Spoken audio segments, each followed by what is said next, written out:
Good morning, everyone. You'll remember me from the first session. My name is Kashif Parvez. I am the Chief Information Security Officer at the University Health Network. And welcome to the second session of the day. Today, we have a very special guest, Dr. Anne Cavoukian, joining us today to talk about various aspects of privacy, specifically around contact tracing. For those of you who don't know, Dr. Cavoukian is a world-renowned expert on privacy. Until June of 2019, Dr. Cavoukian was a distinguished expert in residence at the Privacy by Design Center of Excellence at Ryerson University. She was appointed as the Information and Privacy Commissioner of Ontario in 1997, and she held that term for a record 3 times. So 3 times she was the Privacy Commissioner of Ontario. She's currently now Executive Director of the Privacy by Design Center. So welcome. We would like to welcome Dr. Cavoukian to us virtually. Welcome, Dr. Cavoukian. Thank you, Cash. It's a pleasure to be here today. And I am going to be speaking to you about contact tracing, but I want to lead by talking about privacy by design, which is something that you can look up if you're interested in. It's something I created in my first term as Privacy Commissioner over 3 nights at my kitchen table. There are 7 foundational principles. I'm not going to spend too much time on that today, but I'm going to focus on one of them, which is very important, which is get rid of zero-sum mindsets, zero-sum propositions. Zero-sum means you can only have a positive gain in one area, public health, always to the detriment of the other area, privacy, so that the two total to a sum of 0. Win, lose, either or. Get rid of it. Substitute positive sum. Positive sum means you can have 2 positive gains at the same time without having to forfeit one for the other. It's a win-win instead of a win-lose either or. And that's what I want you to think of, because it's absolutely critical, especially in the context of contact tracing, that we not have public health versus privacy. No, you can't forfeit privacy for public health, nor can you do the reverse. You must have both. So that's what I really want you to focus on. Nothing is more important than both our health and our privacy. Privacy forms the foundation of our freedom. You cannot have free and open societies without a solid foundation of privacy. We don't want to forfeit that. But of course, we need public health as well. Know that I'm not the only one advancing the view that we must preserve privacy in this era of COVID-19 pandemic. A short while ago, a number of months ago, 300 experts, epidemiologists from all around the world, 26 countries, they said literally, contact tracing will fail unless privacy is respected, full stop. I'm going to read you a quote, because this letter that they wrote, literally 300 experts signed it from all around the world. They were warning that unless governments built contact tracing technology in a privacy protective manner, it would definitely fail. And I'm quoting now. Such apps can otherwise be repurposed to enable unwarranted discrimination and surveillance. It is vital that we do not create a tool that enables large-scale data collection on the population now or at any time later in the future. End of quote. I was delighted to hear this, because here the medical community is saying, you can't give up privacy for good health. No, our freedom is worth too much. We cannot engender this through surveillance. And then a number of months later, there was a second open letter from experts who were fearing that contact tracing could be used to surveil people. This one was out of the UK. And 177 cybersecurity experts warned that the British government's contact tracing app could be used to engage in surveillance, even after the coronavirus pandemic has ended, because it will end. We have to ensure that our privacy does not end at the same time. So it's really important to keep these things in mind. And I know we're starting with a negative. I'm going to end with a positive. But I want you to know that this is an issue that is being followed all around the world. The DEF CON conference just happened a short while ago, security conference, and they said that government apps consume an unhealthy amount of data, far too much. They said the coronavirus is posing far too many risks. Contact tracing apps have the power to amass personal data that reveals so much about us, about our movements, our activities, our relationships. So here's DEF CON warning people about the majority of the contact tracing apps that are out there. Privacy failings with respect to contact tracing apps, it was clear.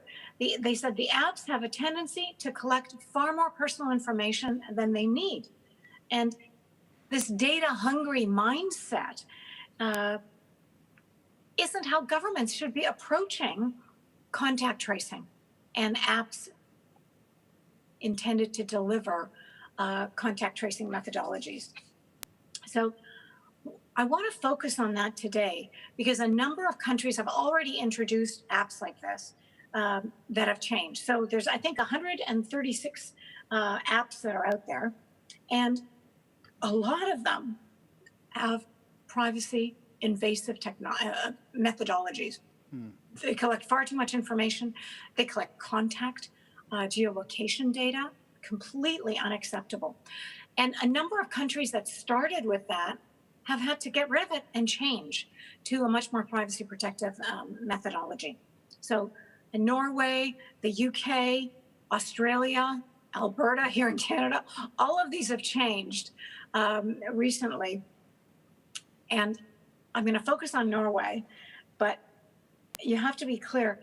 Norway, the app collected not only geolocation data, but also one unchanging identification code for users, which created a permanent and thorough record of their movements to be stored centrally on the server. Completely unacceptable. Okay, now that I've given you the bad news, let me switch to the good news. Apple, Google, months ago, partnered together, which is an unusual occurrence, but they wanted to do that because the majority of people with mobile devices now have either Apple iPhones or Google Androids. So they partnered together to develop, and they called it, they didn't call it a contact tracing app because their API does not collect any personal information, no geolocation data, no personally identifiable data relating to name, etc. Nothing. And I know this because, I always say trust but verify. You always have to look under the hood. I never take anything at face value. And I've worked with Apple extensively. So Apple briefed me on 2 separate occasions, walked me through all of the details of the app that they were creating, or the API for the app that they were creating. And it's amazing. There's literally no personal information collected. It works on Bluetooth beacons, which are identifiers that change every 15 minutes.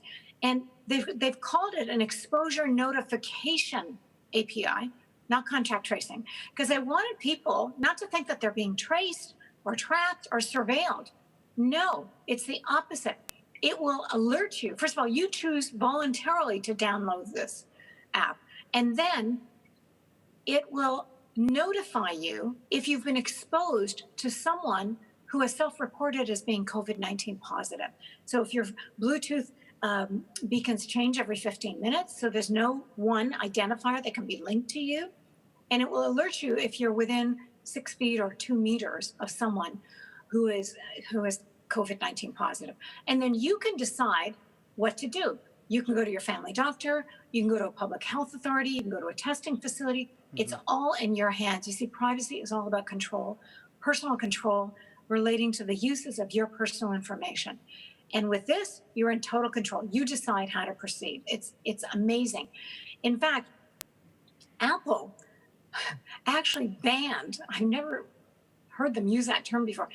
Apple, Google banned public health authorities who are going to create an app based on their API. They banned them from collecting geolocation data or any personal data. It's amazing. And it's all open source. You can check it out. Trust but verify. Rest assured that no personal information is being collected. So since I live in Ontario, Canada, I've been working with the Ontario government. Ontario developed the COVID Alert app, which Canada is using federally. They released it last week, but it was developed in Ontario, and obviously Ontario has implemented it here in this province. And the federal government is rolling this out across the country. Alberta has just switched from their former one, contact tracing app, to the COVID Alert, also being called Exposure Notification Framework. It's brilliant. It will alert you if you've been exposed to someone who's COVID-19 positive, but it will not reveal any of your personal information. No geolocation data is collected, no personally identifiable data, none. And that's why it's a win-win. And this has been supported strongly by pretty much everyone. Privacy commissioners, the federal commissioner and Ontario privacy commissioner have fully supported the COVID Alert app that has been created on the Apple Google framework. Governments around the world are basing it on it. Germany, for example, they released their app about a month ago, and it was built on the Apple Google framework. And Germany, which is like the leading privacy and data protection country in the world, they have a lot of trust from their citizens because they have been supporting and delivering the strongest privacy worldwide for many years. So when they released their exposure notification app based on the Apple Google framework, within 24 hours, 6.5 million people had downloaded it. It's amazing. And I can just imagine that number is quadrupled by now. But the reason that's important is because people have to trust this app. They have to trust it. You know, if you don't trust the app, you're not going to download it because it's entirely your choice whether to use it or not. So the fact that so many people immediately downloaded it in Germany, I'm hoping speaks well for how Canada will view this. And that's one of the reasons I'm speaking out so publicly in support of the COVID alert that Canada just released, because I want people to know you can trust it. It does not collect your personal information. And you know me, in fact, many people, I've been doing a lot of media interviews on this, and many of the media, they're really amazed that I'm supporting it, because usually I come out just being very critical about so many programs and apps that are being delivered that fail in terms of protecting privacy. But this one is amazing. And that's what I wanted everyone to know. It's examples like this that I'm hoping will give people the confidence to, in fact, download this app, just to let yourself know if you've been exposed to this COVID-19 issue, to people who have it, so that you can make sure you're not affected by it, and you can get yourself tested, again, if you choose to do so. The choice relies completely up to you. But I want to remind you that in other jurisdictions, so just like they revealed at the DEF CON app, other jurisdictions are not creating such sensitive privacy protective apps. When you look at the Far East, you know, look at China, Singapore, etc., Dubai, I mean, they're tracking everyone.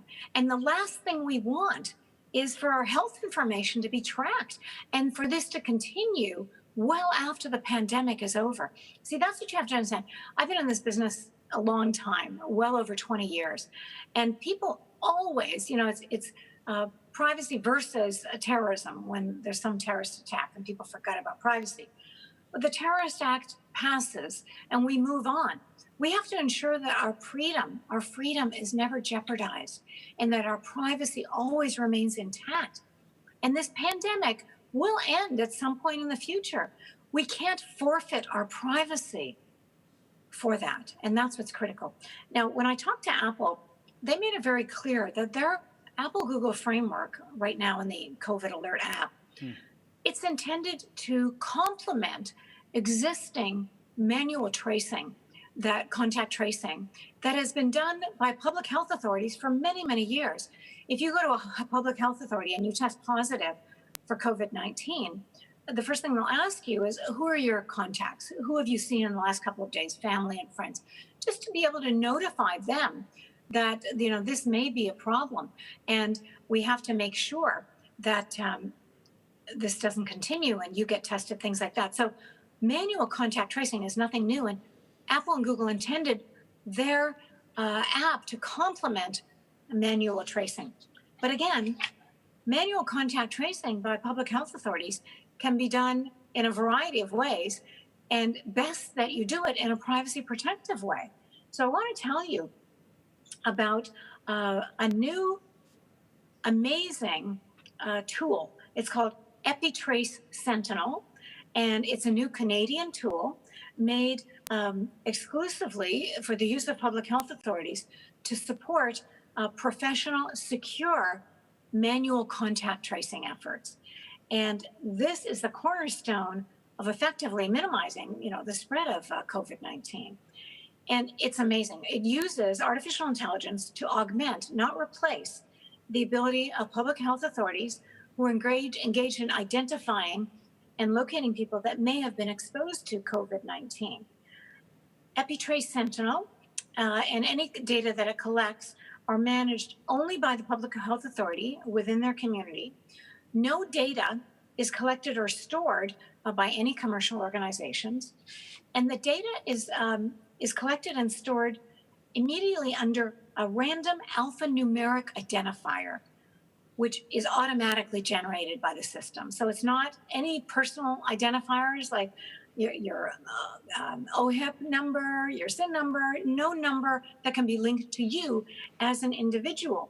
These are alphanumeric random identifiers that are automatically generated by the system, which remain anonymous until there's a protocol authorized, need to update it or something, or there's an emergency that arises. It's amazing. Healthcare nurses typically who are qualified and tasked to interview and assess members of the public who are exposed to COVID-19 will utilize this. And the system is just amazing because privacy and security are central to the system to assure the public that any data that happens to be collected is totally secure and can only be accessed by through multiple levels of security using the last cryptographic technology at the system level for logins and role-based and specified data access. So I'm pointing you to this EpiTrace Sentinel as one example of manual contact tracing that is extremely secure and privacy preserving. And when you complement that with the COVID alert that the Canadian government has just released, and it was created in Ontario. And as I said, I also worked with the Ontario government on the app, which is based on the Apple Google framework, to ensure that no personal information is collected. It's totally privacy protective. It puts you in control, the user. You choose to download it. And I'm encouraging people to download it because it will help you in the event that you've been exposed to COVID-19. If you haven't been exposed, no problem. You just have this on your mobile and it goes nowhere. See, that's what we have to ensure, both in terms of contact tracing and other uses of personal information. But I have to say, I hate the term contact tracing because it is based, people think, oh my gosh, my activities are going to be traced, my health data is going to be captured. And I love the term exposure notification that Apple Google created and that is being used by the Ontario and the Canadian government, because it's all about exposing you to whether you've been, notifying you as to whether you've been exposed to someone who's COVID-19 positive. And that's in your best interest. And again, whether you choose to do something with this or not, in terms of downloading something else that will give you some more information on it, or going to a public health authority or to your own personal physician, should you choose to get tested, all of that is in your hands. Privacy is all about control. I mentioned it at the beginning, it's so true. The Germans have a wonderful term for this called informational self-determination, that it should be the individual who determines the fate of his or her personal information. And you see, the reason that's so important is because once your information is in the hands of a central authority, you lose control of it. You don't know how it's going to be used or to whom it may be disclosed, and maybe something you don't agree to. That's why it's critical. And the notion of decentralization of personal data, this is beginning to grow. And I'm so excited about this. The whole area of decentralized identity is growing.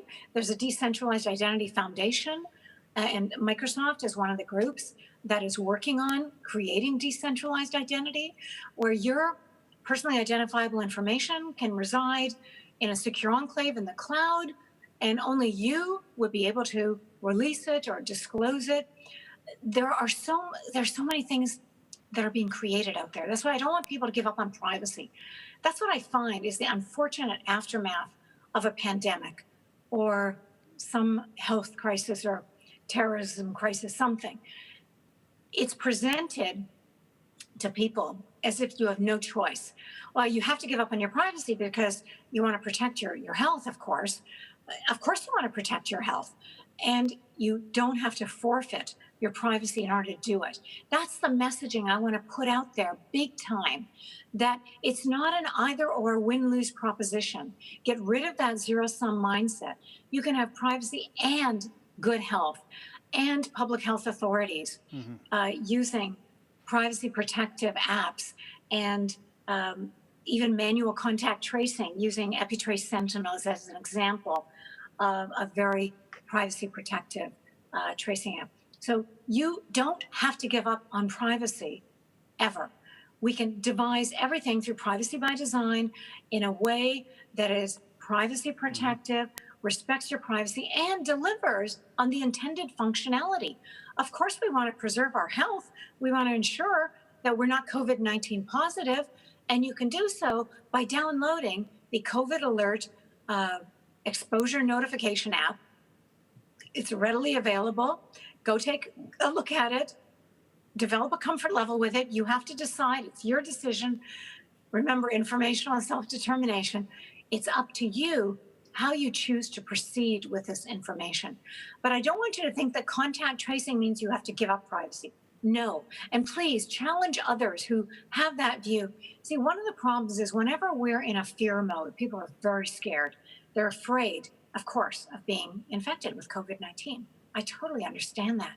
But unfortunately, governments tend to present information in ways that suggest that, well, if you want to stay healthy, you have to give up your privacy, and we have to have access to all of your information. That's what they're doing in China, for example.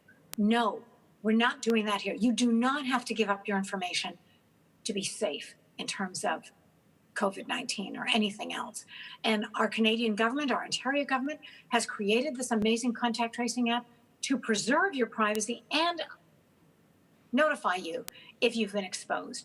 So make it this wonderful win-win proposition, multiple gains. Take a look at the app. Feel free to download it without concerns for privacy.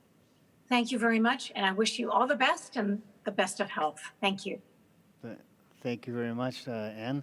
I'm not sure if you've been speaking with the government, how deeply you speak with the COVID Alert app people, but I guess one quick question I had, I don't know if you have the answer or not, but I guess since its launch, are you aware of I guess, because I mean, as you mentioned, it's all self-determination, so it's people have to, I guess, report themselves, self-report if they have it. Is there any stats of actually the people who actually have reported on the app itself? Do you know? I understand last week, I think there were 1.6 million downloads of the app. Yes. The COVID-19 alert app. So that's not bad for start. Now, we need to increase that dramatically. It depends on who you talk to. They say in order for this to be truly effective, you need something like 40 to 60% of the population to download it. And obviously, that takes a lot of people to download it. But we're just starting with this. It was just last week that the government released it, and these things take time. That's why I want to alert people that they don't have to fear for their privacy if they choose to download the COVID Alert app.